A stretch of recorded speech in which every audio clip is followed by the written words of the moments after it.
Hi, good morning. Rest day ko today and okay naman ako so far. Fasting nga ako ng 10 to 12 hours kasi magpapa-laboratory test ako. Kaya pinilit ko talagang matulog hanggang umaga pero guys, nagising pa rin ako ng 4 a.m. at nagugutom ako pero since fasting nga, itinulog ko na lang ulit. It's 8 a.m. at nagpe-prepare na nga ako papunta sa High Precision dyan lang naman sa may SM Tungko. Kasama ko ang aking sisi kasi si Mr. ay nasa trabaho pa. Ihahatid naman kami ng kapatid kong si Miko dun lang sa sakayan papuntang SM Tungko.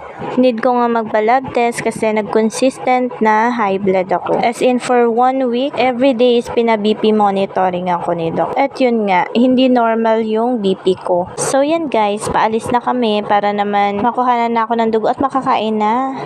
Hindi, against the light. Pero maganda. Hindi pala ako kailangan.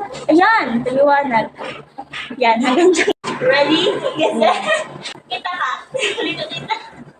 Lapit ka dali. Yan, kala mo. Pupost ko yun. Dili. Maya-maya nga ay nandito na ang aking kapatid na si Miko at ihatid na kami papuntang sakayan. After namin sa High Precision ay eto na, pwede na akong kumain guys. At out na nga din si Mr. sa trabaho kaya dito na kami nagkita sa Star Mall. Syempre, waiting pa naman ang result sa lab test kaya mang-inasal muna. Cheat day muna guys kasi nag-fasting kaya ako ng 10 hours. Baka naman, kung ano man maging result ng lab test ko, at least 'di ba nakapag mang-inasal ako. Syempre, order ng PM1, PM2 at isang crema de leche for me. Halo-halo for Bejoy. Kay Mr. Only rice na lang daw.